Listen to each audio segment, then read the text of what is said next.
នារីម្នាក់ដែលមានឈ្មោះថា Clara គេបានដើរចូលទៅក្នុងផ្ទះនារីម្នាក់ទៀតដែលមានឈ្មោះ Anna ដើម្បីទៅសម្ភាសន៍ការងារធ្វើជាមេដោះកំពុងតែចូលនិយាយគ្នានឹងស្រាប់តែ Anna បានឈឺពោះយ៉ាងខ្លាំងចឹងហើយ Clara បានទៅជួយគាត់ហើយបន្ទាប់ពីជួយសម្រួលឲ្យ Anna បានឈឺហើយ Anna ក៏បាននាំគេចូលទៅក្នុងបន្ទប់មួយដែលជាបន្ទប់ទុកឲ្យគេស្នាក់នៅពេលគេមកធ្វើការចូលទៅដល់ Clara ក៏បានឃើញប្រអប់ចាក់ចម្រៀងមួយដែលវាចាក់ចម្រៀងបានព្រោះមែនតើ Anna បាននិយាយប្រាប់គេអំពីការងារបន្ថែមទៀតថាគេត្រូវជួយធ្វើម្ហូបនិងជួយបោះផ្ទះផ្សេងជាច្រើនទៀតនៅក្នុងផ្ទះហ្នឹងនៅពេលដែលគេសម្រាលកូនដោយសារតែ Anna គាត់នៅផ្ទះតែម្នាក់ឯងនោះទេចឹងហើយការងារមេដោះគឺរៀងច្រើនបន្តិចហើយបន្ទាប់ពីនិយាយត្រូវរើគ្នាហើយ Clara ក៏បានដើរត្រឡប់ទៅបន្ទប់ជួលរបស់គាត់វិញដើម្បីទៅរៀបចំខោអាវដើម្បីយកមកស្នាក់នៅក្នុងផ្ទះហ្នឹងប៉ុន្តែនៅពេលដែលគាត់ទៅបើកទូខោអាវមើលទៅស្រាប់តែបាត់ខោអាវគាត់អស់បាត់ហើយគេក៏បានដើរទៅសួរអ៊ំម្ចាស់បន្ទប់ជួលហ្នឹងដែលគាត់មានឈ្មោះថា Donna Amelia អ៊ំស្រីប្រាប់ថាដោយសារតែគេអត់បានបង់បន្ទប់ជួលអស់ជាច្រើនខែចឹងហើយគាត់ត្រូវយកខោអាវអីវ៉ាន់របស់ Clara មួយចំនួនយកមកទៅ Clara បានប្រាប់ថាគេបានរកការងារធ្វើហើយចឹងហើយនៅពេលគេបើកប្រាក់ខែគេនឹងយកមកសងគាត់វិញចឹងហើយអ៊ំ Donna នឹងក៏បានប្រកល់ខោអាវឲ្យទៅ Clara វិញទៅនៅថ្ងៃបន្ទាប់ Clara ក៏បានរើអីវ៉ាន់ដើម្បីទៅនៅផ្ទះថ្មីរបស់ថៅកែរបស់គេប៉ុន្តែនៅពេលទៅដល់នឹងគេមិនបានជួបជាមួយនឹង Anna នោះទេហើយក៏បានបោះផ្ទះរៀបចំបន្ទប់ដោយខ្លួនឯងប៉ុន្តែនៅពេលដែលរៀបចំបន្ទប់នឹងគេក៏បានឃើញកំភ្លើងផ្លៃមួយដើមគេក៏មិនបានយកវាមកធ្វើអីដែរក៏បានដាក់វានៅក្នុងថតវិញទៅអ្នកស្រី Anna ក៏បានត្រឡប់មកផ្ទះវិញហើយនៅពេលល្ងាចនឹងពួកគេក៏ពីរនាក់ក៏បានទៅធ្វើម្ហូបចម្អិនអាហាររួចហើយក៏បាននាំគ្នាញ៉ាំបន្ទាប់ពីញ៉ាំហើយក៏បានចូលគេង Clara គេក៏បានចូលគេងទៅនៅថ្ងៃបន្ទាប់ Clara បានជូន Anna ទៅមន្ទីរពេទ្យដើម្បីពិនិត្យផ្ទៃពោះនៅពេលពិនិត្យទៅគេដឹងថានឹងគឺជាកូនប្រុសអញ្ចឹងហើយធ្វើ Anna ខកចិត្តយ៉ាងខ្លាំងដោយសារតែគេស្រឡាញ់កូនស្រីហើយពីមួយថ្ងៃទៅមួយថ្ងៃ Clara ទទួលបន្ទុកការងារកាន់តែច្រើនដូចជាបោកខោអាវធ្វើម្ហូបដូចជាទលាបថ្នាំផ្ទះដើម្បីឲ្យកូនង៉ែតនៅផងដែរមួយសប្តាហ៍ក្រោយមក Anna បានប្រពៃពិធីខួបកំណើតរបស់នាងហើយគេធ្វើតែពីរនាក់ Clara នៅតែប៉ុណ្ណោះធ្វើឲ្យ Clara ឆ្ងល់ខ្លាំងមែនទែនដែលមិនបានឃើញប្តីរបស់គេចូលរួមសូម្បីតែការផ្ញើសារជូនពរពីសំណាក់មិត្តភក្តិបងប្អូនរបស់គេក៏គ្មាននោះដែរពួកគេទាំងពីរនាក់ញ៉ាំអាហារជាមួយគ្នាយ៉ាងសប្បាយរីករាយហើយ Anna បាននិយាយប្រាប់ Clara ថាចាប់តាំងពីខែមករានៅពេលដែលគេផ្លាស់ទៅនៅទីក្រុងគេបានផ្ដាច់ទំនាក់ទំនងនៅក្នុងរង្វង់សង្គមខាងក្រៅហើយមុនពេលដែលនាងមករស់នៅក្នុងទីក្រុងនាងបានរស់នៅក្នុងកសិដ្ឋានជាមួយនឹងគ្រូសាមួយប៉ុន្តែនៅពេលគេមានផ្ទៃពោះដោយមិនបានរៀបការអញ្ចឹងហើយឪពុកម្ដាយរបស់គេមិនទទួលស្គាល់កូនរបស់គេនោះទេដូច្នេះហើយទើបគេសម្រេចចិត្តចាក់ចេញពីគ្រូសាមករស់នៅក្នុងទីក្រុងនេះទៅប្រហែលសប្តាហ៍ក្រោយមក Anna បានទៅពិនិត្យផ្ទៃពោះម្ដងទៀតគ្រូពេទ្យបានពិនិត្យឃើញថាសម្ពាធឈាមរបស់គេឡើងខ្លាំងអញ្ចឹងហើយគ្រូពេទ្យឲ្យគេញ៉ាំតែបន្លែមិនឲ្យញ៉ាំសាច់នោះទេនៅពេលយប់ឡើងដោយសារតែគេមិនបានញ៉ាំសាច់ធ្វើឲ្យគេឃ្លាននិងអស់កម្លាំងជាខ្លាំងអញ្ចឹងហើយនៅពេលយប់ឡើង Anna គេក៏បានទៅបើកទូទឹកកកដើម្បីរកសាច់ញ៉ាំ Clara បានឮសំឡេងនៅក្នុងផ្ទះបាយគេក៏បានដើរមកមើលក៏បានឃើញ Anna កំពុងតែញ៉ាំសាច់ឆៅហើយ Anna បានងាកមកមើលគេវិញហើយថែមទាំងមកខំស្មារបស់ Clara ធ្វើឲ្យគេចេញឈាមទៀតផងដោយភាពភ័យខ្លាច Clara ដើរចូលទៅក្នុងបន្ទប់ទឹកបន្ទាប់មកក៏បានលាងរបួសរបស់គេនៅព្រឹកបន្ទាប់ Anna បានមកជួបជាមួយ Clara ដោយនិយាយថាកាលពីយប់មិញគាត់បានដេកយល់សពចម្លែក Clara ឃើញថាថៅកែរបស់ខ្លួនមិនបានចងចាំរឿងកាលពីយប់មិញនោះទេគេក៏មិនបានអើពើនឹងរឿងនឹងទៀតដែរហើយក៏គិតថាគ្រាន់តែជាការដេកមើលរបស់ថៅកែរបស់គេតែប៉ុណ្ណោះនៅយប់បន្ទាប់ Anna បានចុះតាមជណ្ដើរទៅខាងក្រោមដោយភ្នែករបស់គេសម្លឹងទៅខាងមុខយ៉ាងម៉ឺងម៉ាត់ដើរសំដៅទៅក្នុងទីក្រុងម្នាក់ឯងតែពេលនោះដែរ Clara បានឃើញថៅកែរបស់ខ្លួនដើរចេញទៅខាងក្រៅចឹងហើយគេក៏ដើរតាមពីក្រោយនៅពេលដើរដល់កន្លែងមួយ Anna បានឃើញឆ្មាមួយក្បាលគេក៏បានចាប់ឆ្មានោះយកមកកាច់កហើយខាំស៊ីទាំងរស់តែម្ដង Clara ឃើញដូច្នេះធ្វើឲ្យគេភ័យតក់ស្លុតយ៉ាងខ្លាំងគេមិនហ៊ានចូលទៅជិតនោះទេក៏បានរត់ឡើងទៅដេកវិញនៅព្រឹកបន្ទាប់ Anna បានហាត់ប្រាណធ្វើដូចជាគ្មានរឿងអ្វីកើតឡើងកាលពីយប់មិញធ្វើឲ្យ Clara គេពិតជាឆ្ងល់ខ្លាំងមែនទែនហើយគេក៏បានធ្វើការដកពិសោធន៍ថៅកែរបស់ខ្លួនក៏បានយកកំបិតមកអាដៃខ្លួនឯងហើយក៏បានសម្រក់ឈាមចូលទៅក្នុងអាហាររបស់ Anna រួចហើយក៏បានយកឲ្យ Anna ញ៉ាំ Anna គេក៏បានញ៉ាំអាហារនោះយ៉ាងឆ្ងាញ់ដោយសារតែវាប្រឡាក់ឈាមជាមួយនឹងឈាមរបស់ Clara ប៉ុន្តែពេលនោះដែរគេក៏បានឃើញដៃរបស់ Clara មានរបួសអញ្ចឹងហើយក៏បានសួរ Clara ក៏បានប្រាប់គេទៅបានប្រាប់ការពិតមួយថាកាលពីយប់មិញ Anna បានដេកមកមើលហើយទៅវាយគេទើបធ្វើឲ្យគេមានរបួសហើយតាមការសង្កេតរបស់ Clara និយាយថាថៅកែគេមានអាការៈបែបនេះតែពេលយប់នៅពេលដែលមានព្រះច័ន្ទពេញបូរមីតែប៉ុណ្ណោះ ហើយពេលយប់ក៏បានមកដល់គ្រារ៉ាបាននាំតកែស្រីគេចូលគេងហើយយកម្សៅរយជុំវិញគ្រាដេកដើម្បីដឹងថាអាណាបានដើរចេញក្រៅនៅពេលយប់ទៀតឬអត់ប៉ុន្តែលុះដល់ព្រឹកឡើងគ្រារ៉ាបានទៅពិនិត្យបាតជើងរបស់តកែស្រីគេទៅតែមិនបានឃើញមានស្នាមប្រឡាក់បាតជើងនោះទេចឹងបានន័យថាម្ចាស់របស់គេគេងលក់យ៉ាងស្រួលកាលពីយប់មិញដោយសារតែគ្មានព្រះច័ន្ទពេញបរមីប្រហែលថ្ងៃក្រោយមកអាណាដឹងថាគេចិត្តអស់លុយចឹងហើយគេបានឆ្កាស់យកត្បូងចេញពីស្បែកជើងកវែងរបស់គេចំនួន13គ្រាប់ដើម្បីលក់យកលុយពេលកំពុងឆ្កាស់ត្បូងនឹងគ្លេរ៉ាបានឆ្លៀតសួរអំពីកំភ្លើងខ្លីដែលគេបានឃើញនៅក្នុងថតកាលពីថ្ងៃមុនអាណាប្រាប់គេថាគេធ្លាប់ប្រើកំភ្លើងនឹងទៅការពារខ្លួនពីសត្វព្រៃពេលដែលគេរស់នៅក្នុងកសិដ្ឋានកាលពីមុនតែគ្លេរ៉ានៅតែសួរគេបន្ថែមទៀតថាគេបានកំភ្លើងនឹងមកពីណាចឹងហើយអាណាបានឆ្លើយនៅយប់មួយពេលដែលគេរស់នៅជាមួយឪពុកម្ដាយនៅឯកសិដ្ឋាននឹងគេបានលួចចូលទៅក្នុងបារមួយកន្លែងដែលនៅជិតភូមិហើយក៏បានជួបជាមួយនឹងបុរសម្នាក់ដែលមានឈ្មោះថាចយបន្ទាប់មកពួកគេទាំងពីរនាក់បានចេញមកជាមួយគ្នាហើយក៏បានដេកជាមួយគ្នានៅក្នុងឡានមួយបន្ទាប់ពីបានធ្វើអីគ្នាហើយអាណាក៏បានដេកលក់ហើយមួយសន្ទុះក្រោយមកគេក៏បានឮសំឡេងស្រែកយ៉ាងខ្លាំងពេលគេភ្ញាក់មកក៏មិនបានឃើញចយនៅក្នុងឡាននោះដែរប៉ុន្តែគេបានឃើញសត្វចម្លែកមួយដែលមានភ្នែកភ្លឺនៅពីមុខគេក៏បានដកកំភ្លើងនឹងបាញ់សត្វចម្លែកនោះទៅចាប់តាំងពីថ្ងៃនោះមកគេមិនបានឃើញចយម្ដងទៀតនោះទេហើយក៏គ្មានឱកាសប្រាប់គាត់ថាគាត់មានផ្ទៃពោះនោះដែរព្រោះគ្មាននរណាម្នាក់បានស្គាល់ចយនៅក្នុងភូមិនឹងទេប្រហែលថ្ងៃក្រោយមកមុនពេលរៀបនឹងចូលគេងអាណាបានមានអារម្មណ៍ថាឃ្លានចឹងហើយគេក៏បានឲ្យឃ្លារ៉ាទៅម៉ាតដើម្បីទិញអីឲ្យគេញ៉ាំហើយនៅពេលឃ្លារ៉ាចាក់ចេញទៅបានបន្តិចអាណាបានលេបថ្នាំដើម្បីរំងាប់អារម្មណ៍ផងដែរឃ្លារ៉ាបានដើរមកពីទិញអីវ៉ាន់វិញក៏បានឃើញថាជាយប់ដែលព្រះច័ន្ទពេញបរមីចឹងហើយគេក៏បានប្រញាប់ឡើងទៅខាងលើទៅមើលអាណាវិញឡើងទៅដល់ក៏បានឃើញអាណាបានឈឺពោះចង់សម្រាលកូនគេក៏បានទេទូរស័ព្ទទៅកាន់មន្ទីរពេទ្យប៉ុន្តែតាក់ទងពេទ្យមិនបាននោះទេចំណែកឯអាណាវិញត្រូវបានកូនរបស់គេធាក់គេធ្លាយពោះចេញមកខាងក្រៅហើយកូននោះមិនមែនជាកូនមនុស្សទេគេគឺជាកូនសត្វចចក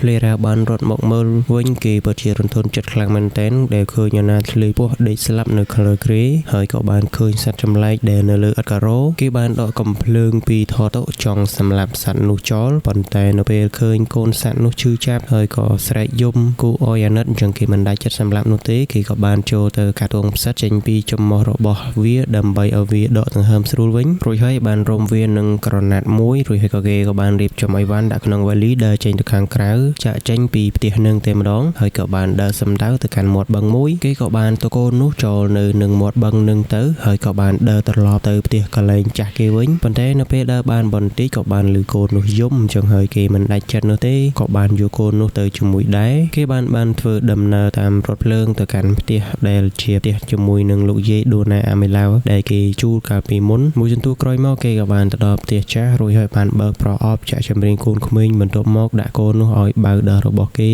បន្ទាប់ពីនឹងបានប្រមាណខែកូននោះក៏បានធំក្លាយជាក្មេងប្រុសដ៏ស្អាតមួយហើយដាក់ឈ្មោះឲ្យគេថាជូអេពួកគេទាំងពីរនាក់បានរស់នៅជាមួយគ្នាយ៉ាងសប្បាយរីករាយប្រហែលឆ្នាំបន្ទាប់ឃ្លារ៉ាបានបញ្ចប់បរិញ្ញាបត្រកលយានានុបដ្ឋានហើយក៏បានក្លាយជាគ្រូពេទ្យម្នាក់ហើយក៏បានចាប់ផ្ដើមដើរមើលថែមនុស្សចាស់តាមផ្ទះដើរចាក់ថ្នាំឲ្យគេនៅក្នុងថ្ងៃមួយគេក៏បានទៅចាក់ថ្នាំឲ្យអ៊ំស្រីម្នាក់នៅផ្ទះរបស់គាត់អ៊ំស្រីម្នាក់នឹងមានឈ្មោះថាណូម៉ានៅពេលពួកគេកំពុងតែចាក់ថ្នាំក្មេងស្រីម្នាក់ដែលមានឈ្មោះថាអាមែនដាដែលជាមិត្តរួមថ្នាក់របស់ជូអេហើយជាចៅស្រីរបស់អ៊ំស្រីណូម៉ាបានមកហៅជូអេឲ្យចូលទៅលេងជាមួយនឹងគេហើយដោយសារតែថ្ងៃនឹងគឺជាថ្ងៃខួបកំណើតរបស់ជូអេអាមែនដាបានឲ្យខ្សែដៃមួយទៅឲ្យគេផងដែរហើយជូអេបានប្រាប់អាមែនដាថាគេមិនបានចូលរួមការជប់លៀងរបស់សាលានៅក្នុងថ្ងៃខាងមុខនោះទេដោយសារតែម្ដាយរបស់គេមិនអោយទៅក៏បានធ្វើឲ្យអាមែនដាសេតខ្លាំងមែនទែនដោយសារតែមិនបានទៅជាមួយនឹង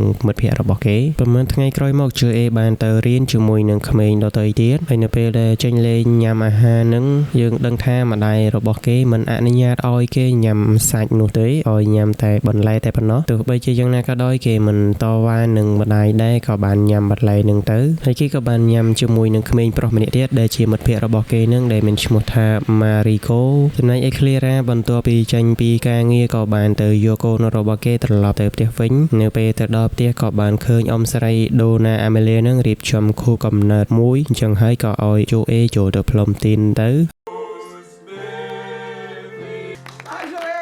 រួចហើយក៏កាត់នំខេកនឹងចែកគ្នាញ៉ាំយ៉ាងសប្បាយរីករាយបន្ទាប់មកពួកគេទាំងពីរនាក់ប្រញាប់ចូលទៅក្នុងបន្ទប់វិញមុនពេលព្រះអាទិត្យលិចដោយសារតែថ្ងៃនឹងគឺជាថ្ងៃពេញបរមីទៀតហើយដោយសពរាល់ដងអញ្ចឹងរៀងរាល់យប់ពេញបរមីឃ្លារ៉ាតែងតែឲ្យជូអេចូលទៅគេងនៅក្នុងបន្ទប់សម្ងាត់មួយនៅក្រោយទូថែមទាំងដាក់ច្រវាក់ដៃជើងគេទៀតផងបន្ទាប់ពីរៀបចំអស់ហើយជូអេបានសុំម្ដាយរបស់គេនឹងទៅចូលរួមពិធីជប់លៀងរបស់សាឡាជាមួយនឹងអាមែនដាប៉ុន្តែម្ដាយរបស់ជូអេគេមិនព្រមនោះទេដោយសារតែថ្ងៃជប់លៀងខែក្រោយនឹងគឺចំថ្ងៃពេញបរមីតែម្ដងចឹងហើយគាត់មិនអោយទៅនោះទេនៅព្រឹកបន្ទាប់ជូអេបានភ្ញាក់ដឹងខ្លួនមកវិញនៅក្នុងអាងទឹកហើយមើលទៅសភាពរបស់គេដូចជាអស់កម្លាំងខ្លាំងមែនទែនពេលបើកភ្នែកមកក៏បានឃើញម្ដាយរបស់គេកាត់កញ្ចក់ដៃកញ្ចក់ជើងនិងក៏រោមអោយគេហើយគេបានដោះរោមពេញខ្លួនដូចជាសត្វកញ្ចក់អញ្ចឹងហើយពេលហ្នឹងដែរជូអេបានសុំម្ដាយរបស់គេឲ្យនិយាយប្រាប់គេការពិតអំពីប្រវត្តិដែលឃ្លារ៉ាបាន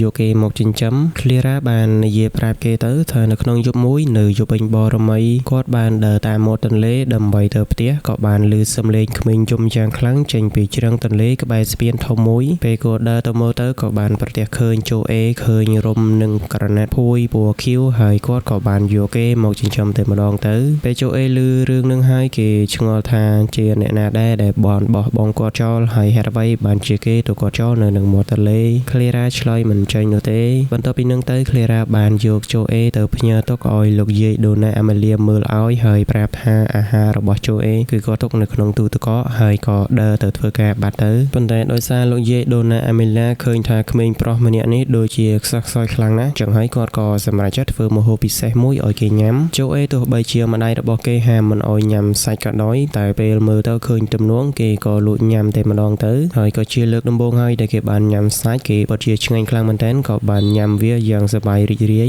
យប់បន្តិចឃ្លារ៉ាបានត្រឡប់មកពីធ្វើការងារវិញចូលមកដល់ក៏បានឃើញជូអេកាន់រូបថតរបស់អាណាហើយស៊ូទៅកាន់ឃ្លារ៉ាទាំងកំហឹងថាឃ្លារ៉ាបាននិយាយកុហកគេហើយពេលដឹងថាម្ដាយរបស់គេបានស្លាប់នៅថ្ងៃដែលគេកើតគេពិតជាខឹងខ្លាំងមែនទែនក៏បានចង់រត់ចេញពីផ្ទះឃ្លារ៉ាបានចាប់ជូអេចូលទៅក្នុងបន្ទប់វិញរួចហើយបានដាក់ច្រវាក់គេជាប់បន្ទាប់មកគេបានចេញទៅជួបជាមួយនឹងលោកយាយដូណាអាម៉ាលីពេលទៅសួរនាំគាត់ទៅលោកយាយបានប្រាប់ការពិតថាគាត់បានចំអិនសាច់ស្តេកឲ្យគេញ៉ាំកាលពីថ្ងៃមាញ់ចឹងហើយឃ្លារ៉ាក៏បានដឹងការពិតថាកូនប្រុសរបស់គេមានកម្លាំងខុសពីធម្មតានៅពេលដែលឃ្លារ៉ាកំពុងអង្គុយពិបាកចិត្តម្នាក់ឯងហ្នឹងអាមែនដាជាមួយនឹងម៉ារីកូដែលជាមិត្តភក្តិរបស់ជូអេបានមករកជូអេតែឃ្លារ៉ាបានប្រាប់ថាជូអេបានគេងលក់បាត់ហើយអញ្ចឹងហើយម៉ារីកូបានប្រគល់ដាវជួមួយទៅឲ្យឃ្លារ៉ាដើម្បីទុកឲ្យជូអេដើម្បីធ្វើការប្រកួតគ្នានៅក្នុងថ្ងៃស្អែករួចហើយពួកគេទាំងពីរនាក់ក៏បានដើរត្រឡប់ទៅផ្ទះពួកគេវិញទៅនៅព្រឹកបន្ទាប់ឃ្លារ៉ាបានទៅជួបជាមួយនឹងជូអេ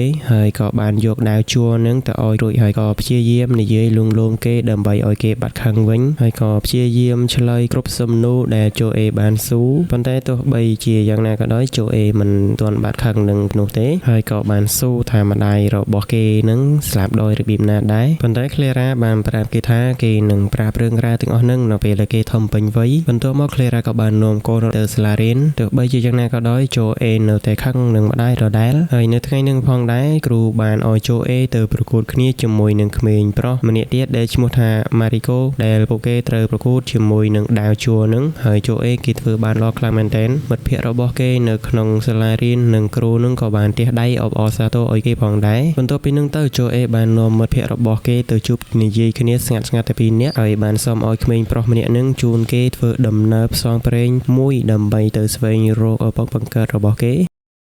បន្ទាប់ពីនិយាយត្រូវៗគ្នាហើយពួកគេក៏បានដើរចាក់ចេញទៅហើយបន្ទាប់ពីនឹងទៅឃ្លារ៉ាបានដើរមកសាលារៀនដើម្បីយកកូនប្រុសត្រឡប់ទៅផ្ទះវិញប៉ុន្តែមកដល់បានដឹងថាកូនប្រុសរបស់គាត់បានចាក់ចេញពីសាលារៀនមុននេះបន្តិចបាត់ហើយចំណែកឯអ្នកទាំងពីរនាក់បានដើរចូលទៅក្នុងផ្សារទំនើបមួយរួចហើយក៏បានដើរជួបជាមួយនឹងសន្តិសុខក៏បានមកសួរពួកគេទាំងពីរនាក់សួររកម្ដាយរកអីរបស់ពួកគេអញ្ចឹងទៅហើយពួកគេបានចង្អុលទៅកាន់នារីម្នាក់ដែលជួលនៅក្បែរនោះហើយក៏ហកសន្តិសុខថានារីម្នាក់នឹងគឺជាម្ដាយរបស់ពួកគេនារីម្នាក់នឹងក៏បានយកសាច់ការ ចឹងហើយគាត់ក៏បានជួយពួកគេទាំងពីរនាក់ក៏បាននិយាយកុហកសន្តិសុខដែរទៅរួចហើយក៏បានដើរទៅមុខបន្តទៀតនៅពេលយប់ឡើង Clara ភ័យខ្លាំងមែនទែនដោយសារតែបាត់កូនប្រុសអញ្ចឹងហើយក៏បានទៅជួបជាមួយនឹងអាណាព្យាបាលសាស្ត្រផ្សេងទៀតដែលជាមិត្តភ័ក្តិរបស់ Joe តែពួកគេទាំងអស់គ្នានឹងមិនបានឃើញ Joe មកលេងជាមួយនឹងកូនរបស់ពួកគាត់នោះទេចំណែកឯអ្នកទាំងពីរនេះវិញដោយសារតែគេដឹងថាសន្តិសុខតាមដានពួកគេពីក្រោយម្ដងទៀតអញ្ចឹងហើយពួកគេទាំងពីរនាក់បានរត់ចូលទៅពូននៅក្នុងទូខោអាវមួយក៏បានគេចចេញពីក្រុមសន្តិសុខបានសម្រេចប៉ុន្តែនៅពេលដែលពួកគេចេញមកវិញហ្នឹងគឺដល់ម៉ោងគេ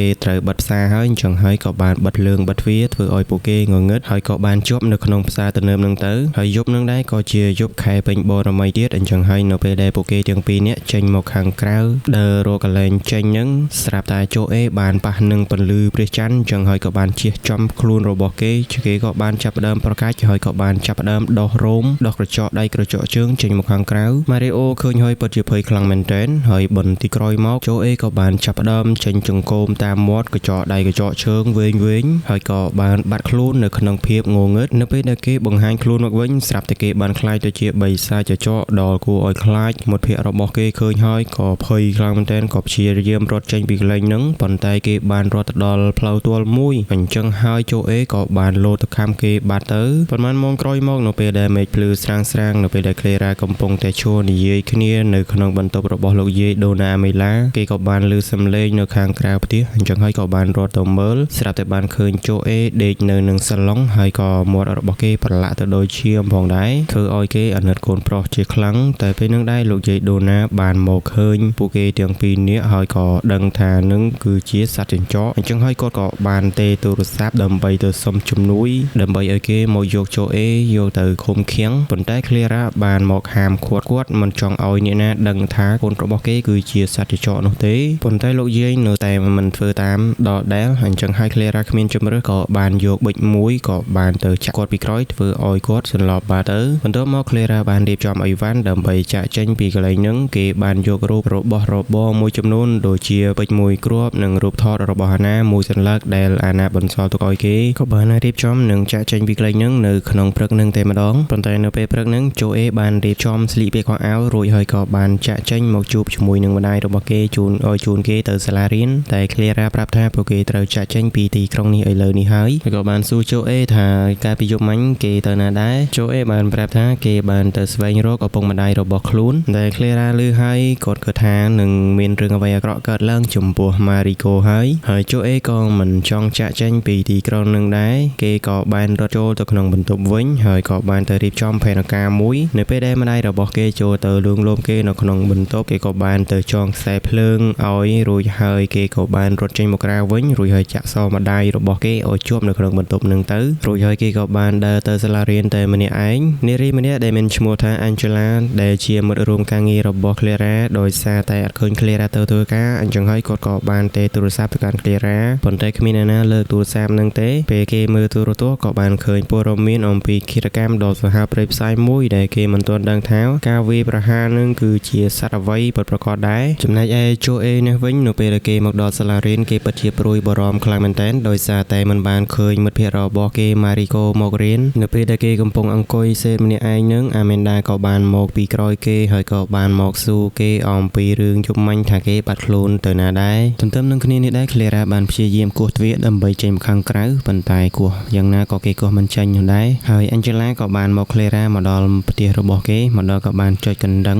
តែដោយសារតែអត់មានអ្នកណាឆ្លើយតបគេក៏បានបើកទ្វារចូលទៅខាងក្នុងដល់ពេលចូលទៅក្នុងបន្ទប់គេក៏បានលឺសំឡេង Clara នៅចេញពីបន្ទប់មួយអញ្ចឹងហើយគេក៏បានបើកទ្វារក៏បានជួបគ្នាជាមួយនឹង Clara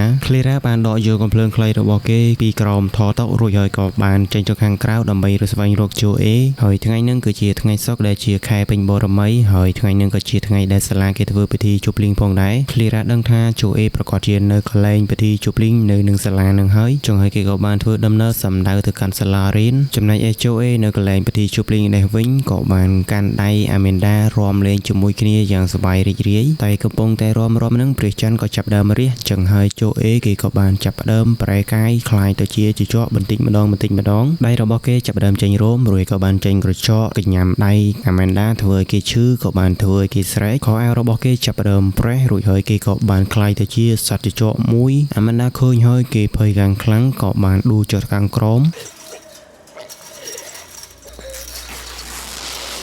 សត្វចោបំរុងនឹងលោតទៅខាងអាមែនដាហើយនឹងតែពេលនឹងដែរ Clara ក៏បានមកដល់ចង្ហើយគេក៏បានប្រើកំភ្លើងបាញ់ចំជើងរបស់ Joey ធ្វើឲ្យ Amanda រួចខ្លួនគេក៏បានមានឱកាសរត់ចូលទៅក្នុងវងមនុស្សរួចហើយក៏បានស្រែកព្រមានប្រាប់ទៅកាន់មនុស្សទាំងអស់គ្នានឹងចំណែកឯ Joey នេះវិញត្រូវម្ដាយរបស់គេដាក់ទៅក្នុងលើរមាក់មួយរួចហើយក៏បានរុញគេដឹកគេយកទៅផ្ទះវិញទៅដល់ផ្ទះ Clara ក៏បានដាក់ច្បាក់គេរួចហើយក៏បានចាប់ផ្ដើមជាបាលរបួសឲ្យគេវិញក៏បានដកក្រកំភ្លើងចេញពីជើងរបស់កូនក៏បានដាក់ថ្នាំរុំរបួសរុំអីអញ្ចឹងទៅប៉ុន្តែនៅពេលដែលគាត់កំពុងតែព្យាបាលកូនគាត់នឹងគាត់ក៏បានឮសំឡេងអ្នកភូមិមួយវងកំពុងតែស្រែកនៅខាងក្រៅដើម្បីស្វែងរកសត្វចោយកមកសម្លាប់ចោល Clara ពីនោះគេពិតជាបារម្ភនឹងកូនប្រុសរបស់គេខ្លាំងមែនតើរួចហើយគេក៏បានច្រៀងចម្រៀងមួយបទឲ្យកូនប្រុសគេស្ដាប់ដើម្បីឲ្យគេស្ងប់អារម្មណ៍វិញពេលហ្នឹងលោកយាយដូម៉ា Amelia ក៏បានភ្ញាក់ដឹងខ្លួនមកវិញផងដែរនៅពេលដែលគាត់ភ្ញាក់មកក៏បានឃើញក្រុមមនុស្សមួយក្រុមបានសម្រុកចូលទៅក្នុងផ្ទះរបស់គាត់ដែលកាន់ទៅដោយដំបងគ្រប់ដៃ